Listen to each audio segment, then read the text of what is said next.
Bonjour, ici LT Survival dans le chapitre 14 des livres du club de lecture de survie. Un nouveau livre, Lestrade Survive. Il est en anglais, mais je crois qu'il est aussi disponible en français. Restez à l'écoute, on revient dans quelques secondes.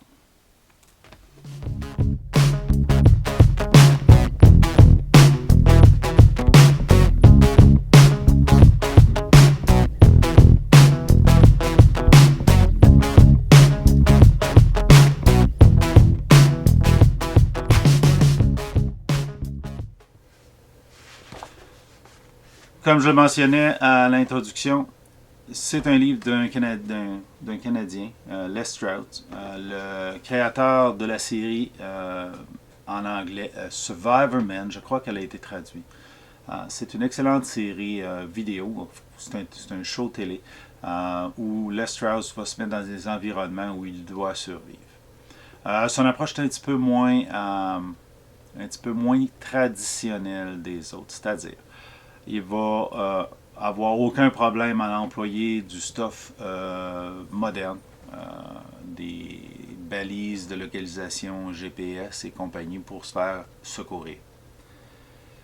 Mais il explore aussi tous les aspects. C'est que si vous ne les avez pas aussi, sont endommagés, ben, qu'est-ce que vous faites? Son approche est vraiment sur être secouru dans les plus brefs délais après votre mise en survie. Donc, il veut vraiment que vous ayez une approche pour les 72 premières heures, les meilleures heures à se faire secourir. C'est un peu l'approche que, personnellement, j'enseigne avec les cadets parce que après 72 heures, ça devient quasiment de l'établissement de camp permanent. Là, donc, on parle de vivre en forêt.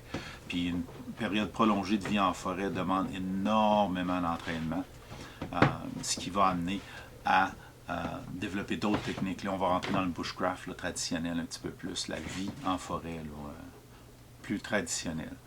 Donc, il a dessiné son livre sur, basically, la façon, la structure de son livre, c'est sur avoir le secours en dedans de 72 heures, mais sur une approche où on n'utilise pas là, de pro-format préétabli par un besoin historique. Et je m'explique. Il ne vous donnera pas, là, vous devriez avoir du pierre et silex là, pour faire votre feu. Si vous avez des allumettes, utilisez-les.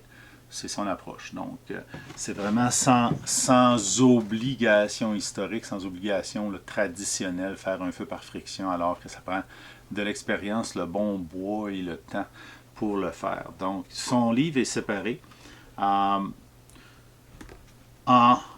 chapitres dont le but ultime est de vous faire secourir. Donc, il commence par la préparation et la planification de votre excursion, que ce soit une journée, 2 jours, 3 jours, une semaine, une excursion longue durée à haut danger, là, les extremes, là, okay? Il va aussi toucher là-dessus, parce que si vous pouvez planifier tous les facteurs, peut-être que vous n'aurez pas besoin de tomber en survie. Et si vous tombez en survie, vous allez être équipé pour le faire. Donc, on élimine un paquet de problèmes qui arrivent quand on se fait prendre comme on dit ici, les culottes à terre avec rien. Là, la survie devient beaucoup, beaucoup, beaucoup plus difficile. Tandis que si on se prépare comme il faut, si on a un petit peu de préparation à l'avance pour dire s'il m'arrive ça pendant l'excursion, qu'est-ce que je vais avoir pour faire ça et ça et ça. Les what if qu'on appelle en anglais. Donc, ça, c'est un de ses premiers chapitres. Ensuite, il parle des kits de survie du plus basique au plus complet qui inclurait les téléphones satellites, les systèmes SPOT qui sont des balises là, d'urgence GPS qui vont transmettre votre coordonnée. Ensuite, il embarque dans l'aspect psychologique, faire la signalisation pour être secouru. Pourquoi il touche à ça en premier, il l'explique en disant que si ça serait plate qu'un avion passerait au-dessus de vous, pendant que vous êtes en train d'essayer de vous faire un abri ou un feu, mais que vous n'avez pas de feu de signalisation prêt, à signaler votre situation, ce qui permettrait par cet avion de vous faire secourir avant même d'avoir le temps de vous faire un abri. Donc, minimiser, être toujours prêt à signaler pour le secours le plus tôt possible.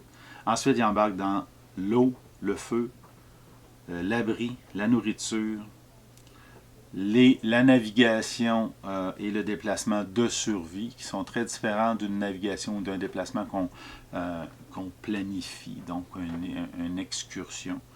Ensuite, les dangers, les hasards, donc ça peut être le wildlife, là, ça peut être la faune, la flore et les dangers physiques. Là.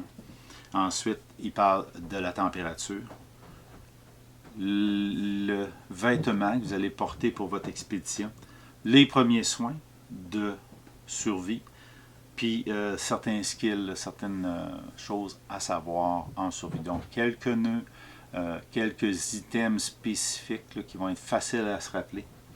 Puis ensuite, il va retourner dans les préparations pour les désastres, puis des checklists.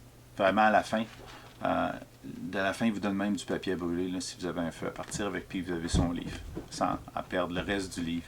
Donc, c'est vraiment un bon livre.